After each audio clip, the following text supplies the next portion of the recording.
नमस्कार, स्वागत है आपका खबरों का पंचनामा में। मैं हूं आपके साथ वक्ता। हम लेकर आए हैं देश और दुनिया की 5 बड़ी खबरें, जिस पर चर्चा के लिए हमारे साथ स्टूडियो में मौजूद हैं कैपिटल टीवी के editor in chief doctor Manish Kumar ji. Doctor साहब, आपका बहुत बहुत स्वागत है। धन्यवाद। सबसे पहले नजर डालते हैं आज की हेडलाइंस पर। केंद्र सरकार का बड़ा फैसला, पीएफआई पर लगा 5 साल का बैन। टेरर लिंक के आरोप में ऑल इंडिया इमाम काउंसिल समेत 8 और संगठनों पर भी बैन। पीएफआई पर बैन से बौखलाया विपक्षी खेमा। बैन को लेकर विपक्ष का तगड़ा विरोध। लालू प्रसाद यादव ने आरएसएस को बैन करने की मांग उठाई। कहा, बीजेपी देश को तोड़ रही। शराब घोटाले मामले में केजरीवाल सरकार के नेता गिरफ्तार। सीबीआई ने आप नेता विजय नायर और ईडी ने सिसोदिया के करीबी समीर महेंद्र को लिया हिरासत में। बौखलाए केजरीवाल। कांग्रेस अध्यक्ष पद को लेकर राजस्थान कांग्रेस में मचा घमासान। आज अशोक गहलोत मिल सकते हैं सोनिया गांधी से। दिग्विजय सिंह भर सकते हैं कल अपना नामांकन।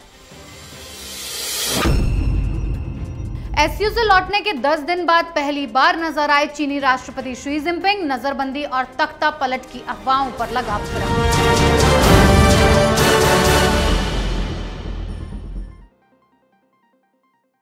आज की सबसे पहली खबर में बात पीएफआई पर केंद्र सरकार के बड़े फैसले की। केंद्र सरकार ने आतंकी संगठन पीएफआई पर बड़ा एक्शन लेते हुए उसे बैन कर दिया है। पीएफआई को बैन करने की मांग कई राज्यों ने की थी, जिसके बाद एनआईए और तमाम राज्यों की पुलिस और एजेंसियों ने पीएफआई के ठिकानों पर छापेमारी कर कई गिरफ्तारियां की थी। गृह मंत्रालय ने पीएफआई पर तो 5 साल के लिए ताला लगाया ही, साथ ही उसके 8 सहयोगी संगठनों पर भी कार्रवाई की गई है, जिसके बाद पूरा देश जश्न का माहौल मना रहा है। डॉक्टर साहब, पीएफआई को बैन करना कितना बड़ा फैसला माना जाए? बहुत बड़ा फैसला है। इसकी मांग बहुत दिनों से हो रही थी, क्योंकि इसका आतंक और इसका नेटवर्क, जिस हिसाब से विदेशी पैसे हवाला के जरिए और भी गलत गलत तरीकों से ये पूरी दुनिया से पैसे इकट्ठा कर हिंदुस्तान में लाया करता था, और उन पैसों का इस्तेमाल हिंदुस्तान में रह के हिंदुस्तान की विरोधी एंटी इंडिया एक्टिविटी और जिहाद फैलाने में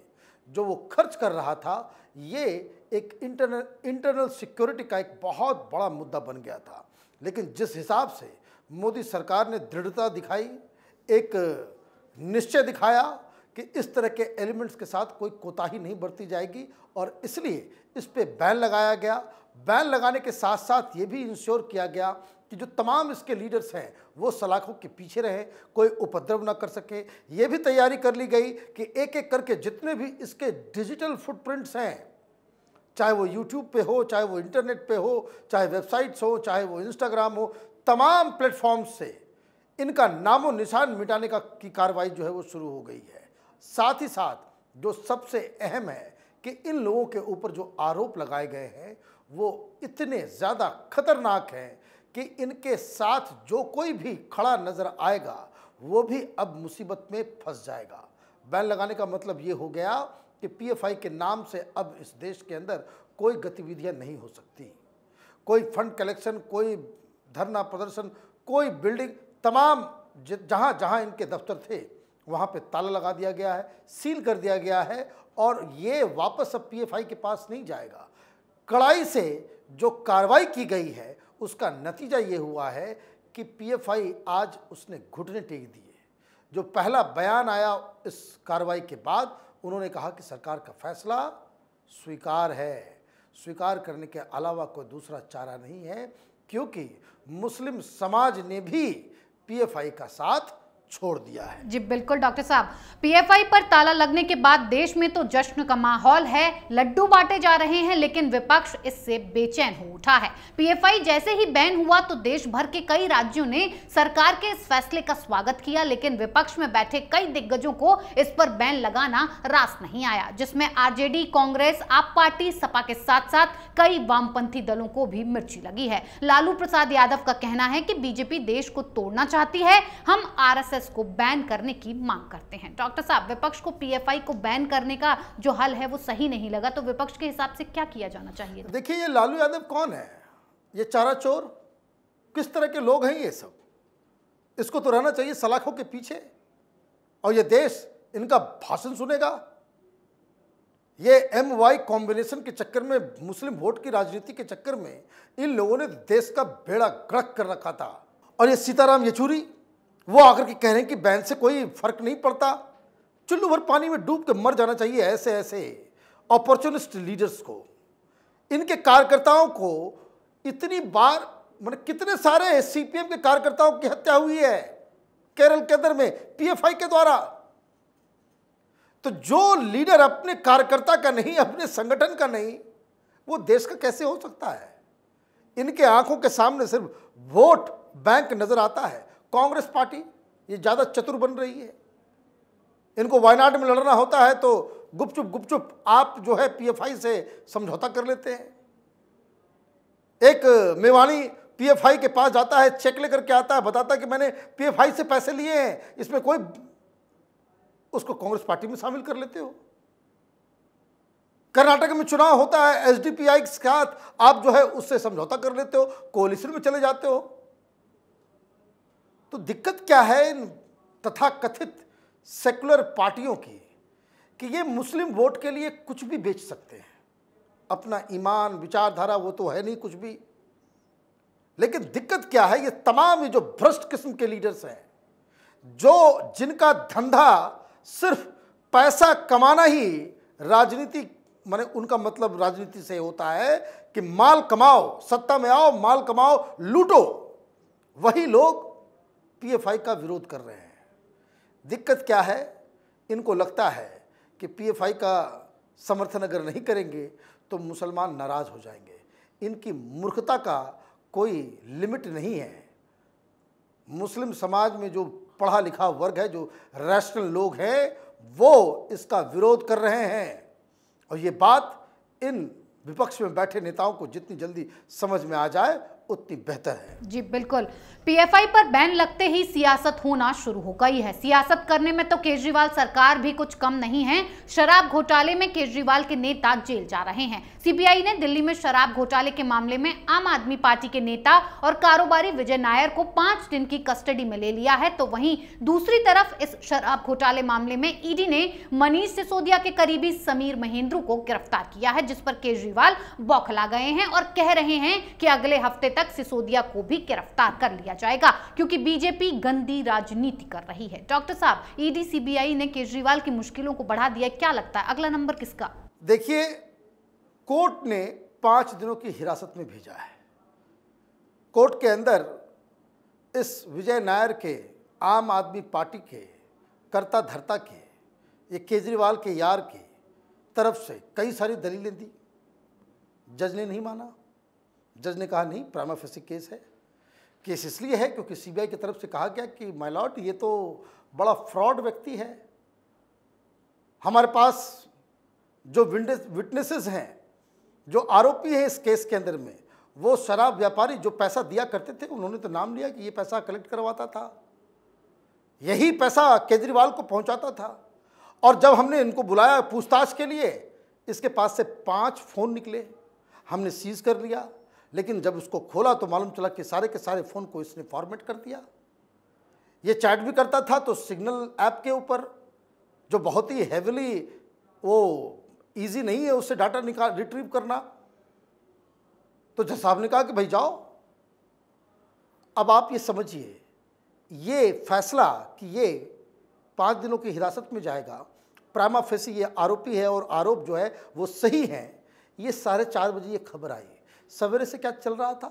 सवेरे से केजरीवाल इसे क्लीन चिट देने में लगा हुआ था कि हमारा एक छोटा सा कार्यकर्ता को इन्होंने पकड़ लिया है। छोटा कार्यकर्ता है, छोटा कार्यकर्ता है, 2014 से तुम्हारे लिए काम कर रहा है, तुम्हारे सारे वीडियोस, तुम्हारा सारा प्रचार प्रसार का सामग्री इसने बनाया। 2019 के बाद तुम इसको इतना ज़्यादा एलिवेट कर दिए, चाहे पंजाब हो, गुजरात हो, आप उसको इंचार्ज बना करके भेज देते हो सारी चीज़ों का। ये छोटा सा कार्यकर्ता हो गया और आपको मालूम नहीं है कि भाई चार्जशीट में क्या लिखा हुआ है। आप कह रहे हो कि मुझे मालूम नहीं। तो ये केजरीवाल एक पैथोलॉजिकल लायर है और उसके चट्टे बट्टे दिन भर ये कहते रहे कि कोर्ट के अंदर CBI को सबूत दे नहीं सकी, ये जज भी बन जाते हैं, वकील भी बन जाते हैं, ये चोर भी बन जाते हैं, ये पुलिस भी बन जाते हैं, ये सारा चीज, सारे रोल जो है ये अपने हाथ में ले लेते हैं। तो ये दिन भर ये सौरभ भारद्वाज, ये आतिशी मार लेना, ये संजय सिंह केजरीवाल ये जो कह रहा था कि सीबीआई कोई सबूत ही नहीं पेश कर सकी कोर्ट के अंदर, तो जज साहब क्या पागल हैं जो उनको 5 दिन के लिए हिरासत में भेज दिया? ये झूठ का जो पूरा तंत्र ये केजरीवाल का जो है वो आज एक्सपोज हुआ है। लेकिन बेशर्मी का आलम ये है कि एक्सपोज तो ये हर दिन होता है, लेकिन आंख है कि जिसमें पानी ही नहीं है। जी डॉक्टर साहब, केजरीवाल सरकार अपने घोटालों के जाल में फंसती ही जा रही है और कांग्रेस अपने कुनबे को नहीं संभाल पा रही है। अध्यक्ष पद का चुनाव पास है और राजस्थान कांग्रेस में फूट पड़ गई है, लेकिन कांग्रेस में राजस्थान सरकार को लेकर पार्टी आला कमान ने अभी तक कोई फैसला नहीं लिया है। सभी की निगाहें पार्टी आला कमान के फैसले पर टिकी हुई हैं। गहलोत ने राज्यपाल से भी मुलाकात की और अब सोनिया गांधी से भी मुलाकात की खबरें हैं। कयास ये भी लगाए जा रहे हैं कि गहलोत इस्तीफा दे सकते हैं और अब दिग्विजय सिंह भी नामांकन दाखिल कर सकते हैं, जिसके लिए वो दिल्ली आ रहे हैं। डॉक्टर साहब, क्या कुछ हो रहा है कांग्रेस में? देखिए, एक तो पहली बात, आप इस तरह की कॉमिक रिलीफ के लिए इस तरह की खबरों को मत लाया कीजिए। कॉमेडी चल रहा है। दूल्हा के लिए आपने वैकेंसी खोल दी है, कोई बनना ही नहीं चाह रहा जी। गहलोत को बुलाते हो वो मना कर देता है, वेणुगोपाल को बुलाते हो वो मना कर देता है, आप कमलनाथ को बुलाते हो वो मना कर देता है, जिसको अंबिका सोनी को लाया गया उसने भी हाथ जोड़ लिया कि बहन जी माफ कर दो, अब नहीं, बहुत हो गया। राहुल गांधी को ही बना दो भाई। ऐसे भी आपको तलाश है कैसे गुलाम की जो राहुल गांधी सोनिया गांधी की बातों के ऊपर ही पार्टी को चलाए। तो ये सब एक्सरसाइज करने की क्या आवश्यकता है? बहुत बेइज्जती हो रही है कांग्रेस पार्टी की। Congress party has become a laughing stock. पूरी दुनिया हंस रही है कि ये 2024 में भारतीय जनता पार्टी प्रधानमंत्री मोदी को चैलेंज करने लायक रह पाएंगे या नहीं रह पाएंगे। जीतना तो दूर की बात है, आपको कोई वोट के लिए कंसीडर भी करेगा? इस तरह का ड्रामा, इस तरह का इनडिसिप्लिन। तो ये कांग्रेस पार्टी एक बिखराव की ओर है। इसका नतीजा ये होने वाला है कि जो कोई भी लीडर जिसमें जरा सा भी ज़मीर है, जरा सा भी सेल्फ रिस्पेक्ट होगा, वो इस तरह की पार्टी में रुकेगा नहीं। क्यों? क्योंकि सोनिया गांधी, राहुल गांधी या कांग्रेस पार्टी चुनाव जिताने में किसी भी उम्मीदवार को अपना कोई पॉजिटिव योगदान नहीं दे सकती। इसलिए आप देखेंगे कि चुनाव अक्टूबर तक आते आते, अक्टूबर के बाद एक्सोडस होने वाला है। कई सारे लीडर्स कांग्रेस पार्टी को छोड़ के अलग अलग पार्टियों में जाके शामिल होंगे। जी डॉक्टर साहब, आखिरी खबर में बात चीन की कर लेते हैं। चीन में तख्ता पलट की चल रही अफवाहों के बीच राष्ट्रपति शी जिनपिंग बीजिंग की एक एग्जीबिशन में पूरे 10 दिन के बाद नजर आए हैं। एससीओ मीटिंग से लौटने के बाद चीनी राष्ट्रपति पहली बार सार्वजनिक तौर पर दिखे हैं। चीनी राष्ट्रपति की वीडियो उन अफवाहों पर विराम जरूर लगा रही है जिसमें कहा जा रहा था कि शी जिनपिंग को नजरबंद कर लिया गया है, लेकिन सवाल अब भी वही है कि क्यों चीनी सरकार ने चुप्पी साध रखी थी। डॉक्टर साहब, जिनपिंग 10 दिन बाद नजर तो आ गए हैं, लेकिन सवाल अब भी वही है कि क्यों चीनी सरकार ने चुप्पी साधी थी। चलिए, कम से कम ये कंफ्यूजन तो दूर हुआ कि शी जिनपिंग जिंदा है जी। अदरवाइज कम्युनिस्ट रिजीम का ये इतिहास है। कई सारे लोग कमेंट में भी लिख रहे थे कि भाई ये खबर जो है अफवाह ही थी ना। कम्युनिस्ट रिजीम का ये कैरेक्टरिस्टिक है कि वहां ट्रांसफर ऑफ पावर वो स्मूथ नहीं होता।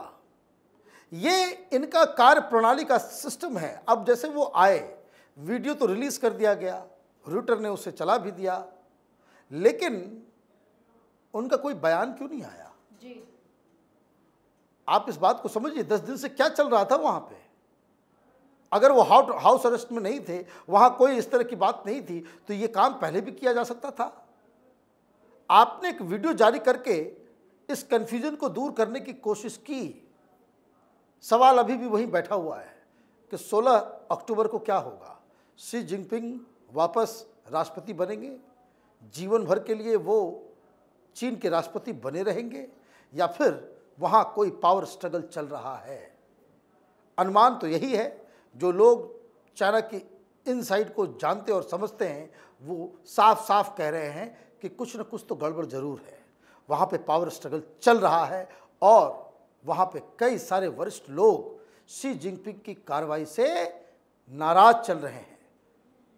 तो अफवाह का दौर खत्म हुआ, अब रियल पॉलिटिक्स का दौर आया है। वहाँ से क्या खबर बन के निकलती है, इस पे नज़र बनाना जरूरी है। जी डॉक्टर साहब, बहुत बहुत धन्यवाद इतनी जानकारी के लिए। धन्यवाद। खबरों का पंचनामा में आज के लिए इतना ही। देश विदेश की बाकी खबरों और उनके सटीक एनालिसिस के लिए देखते रहिए कैपिटल टीवी। हमें लाइक कीजिए, शेयर कीजिए और कैपिटल टीवी को सब्सक्राइब कीजिए। नमस्कार।